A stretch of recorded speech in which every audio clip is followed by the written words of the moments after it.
Hello everyone, and welcome to our yet another session of Taxation Friday.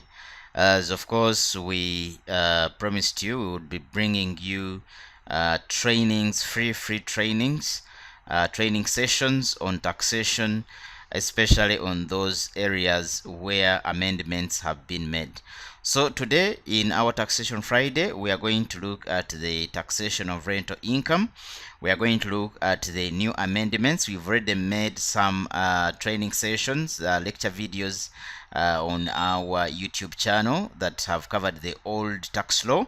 So we are here to tell you that tax law has been changed. Okay, there has been a shift in the rental income tax rates and the way in which the rental income tax is administered. So this is a very important training session for you to clearly understand what is required of you according to the new amendments. Do that, please don't forget to subscribe to this channel, this YouTube channel, so that you don't miss out on all of those sessions that come in on taxation. And of course, as I mentioned, we have lined up a number of sessions that are going to be delivered by a team of tax experts who are going to help you clearly understand this field. So just go ahead, subscribe, and also turn on the notification bell so that you are able to get our notifications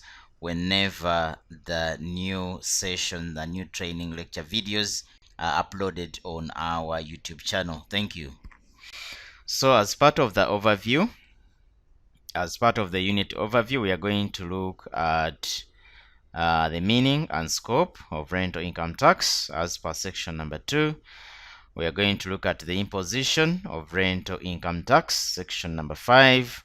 We shall look at the steps you're going to take in determining the rental income tax liability, and then we shall have an activity, or what I may call the exam type question. So we start off by putting forward the definition of rent according to section 2. And according to section 2, rent is any payment including a premium or like amount made as a consideration for use or occupation of, or the right to use or occupy land or building. So basically, this is the right of use. So the landlord gives the tenant the right of use, and that is what we call rent. So that activity is going to, of course, derive income. And according to section 2 of the Income Tax Act, rental income is the total amount of rent derived by the person for the year of income from the lease of immovable property in Uganda, with the deduction of any expenditures and losses incurred in respect of the property. So as I've mentioned in the previous slide, rent is the act of giving a right of use or occupation of land or buildings, or what we may call the immovable property. And this act, of course, is going to have results in form of rental income. And this act is going to help the landlord, who is the owner of the movable property, to derive what we call rental income. So for purposes of our discussion, we are strictly talking about immovable property, and this includes land and buildings. In all the other discussions we've had, we've seen that there is a legal framework that, of course, enforces the administration and the assessment and collection of taxes. So in that regard, rental income is administered under the Income Tax Act, Cap 340. And of course, in that respect, the imposition of rental income is done under section 5, subsection 1 of the Income Tax Act. And according to section 5, subsection 1 of the Income Tax Act, subject to and in accordance with the Income Tax Act, a tax shall be charged for each year of income and is hereby imposed on every person who has rental income for the year of income.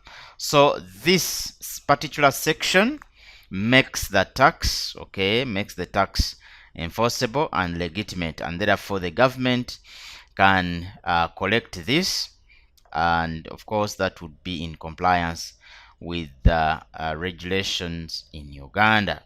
Next, we shall look at the different categories of taxpayers that derive this income, and for purposes of our discussion, we are going to look at resident individuals. So we are saying in the introduction on the slide that the rental income that is derived or earned by an individual is supposed to be separated from other incomes earned by the individual for rental tax computation purposes. So the principle is that rental income is taxed separately as if it is your only source of income. Rental income is taxed separately as if it is your only source of income. So this is very, very important for you to note that when we are calculating the rental tax liability, we shall separate this rental income from all the other sources of income that the taxpayer might have. Next is the return submission, and we are saying on the slide that an individual, a resident individual who earns rental income, is expected to furnish a return of the gross rental income for each year of income not later than 6 months after the end of that year. So if the financial year has ended on the 30th of June 2022, for instance, you have up to 31st of December 2022 to furnish a return and declare to URA the rental income you've derived and the resultant tax liability. Next are the expenses incurred in this business activity. We are saying on the slide that the expenditures and losses incurred by a resident individual in the production of rental income shall not be allowed as a deduction for any year of income. So this one is very, very important for you to note, that the amendment of 2022-2023 does not allow as a deduction all those expenses and losses you've incurred in the production of rental income. So on the following slide, as a continuation, we are saying that earlier on the government had capped up to a maximum of 75% of the gross income as expenditures and losses incurred in generating the rental income. This was, however, repealed by the Income Tax Amendment Bill of 2022-2023. Next is the tax liability.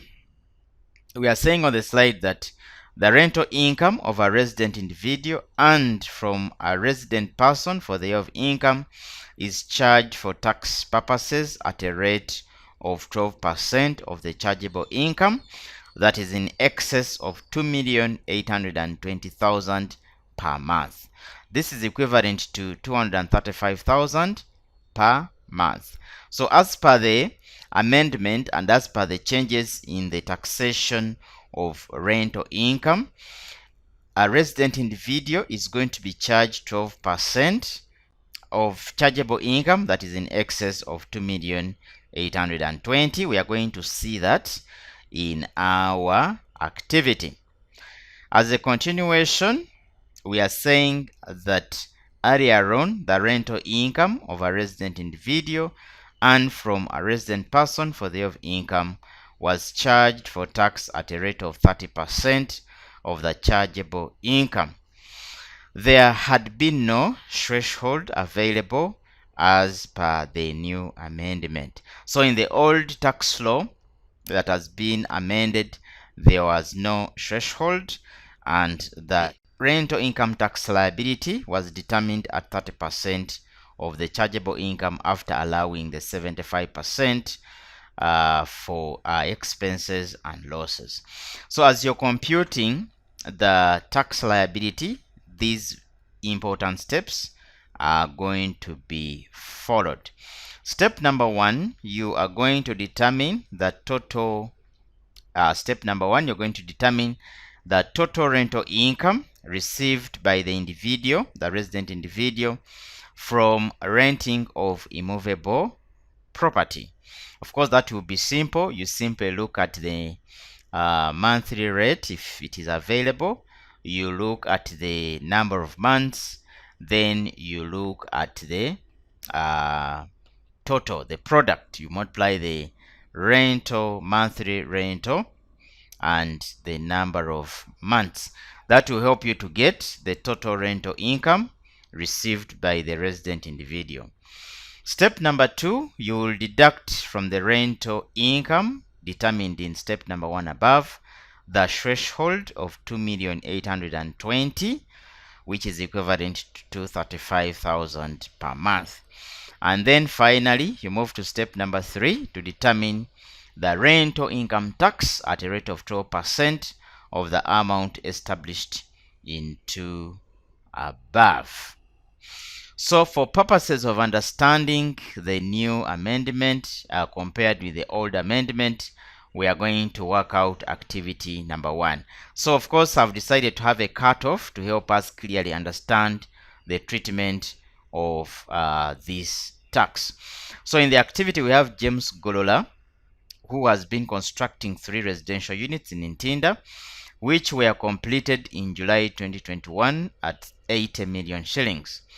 During the year ended 30th of June 2022, James earned gross rental income at 28 million and incurred security expenses of 3 million, maintenance of 5 million, and mortgage fees of 3.5 million. This was the only income James derived for the year. We are required to advise James on his rental tax for the year ended 30th of June 2022 and when his return will be due. In number two, we are required to illustrate or to explain whether this tax liability will change following the 2022-2023 amendments in the rental income tax. So, all right, so I hope you've been able to subscribe to our YouTube channel. And of course, I request you to turn on the notification bell so that you are notified when we upload the solution to activity 1 that is on your screens right now. If you're interested in our tax practitioners course, I have left a link in the comment section below. Don't forget to share this lecture video. Don't forget to comment. If you have any questions regarding my presentation today, please leave a comment. Thank you.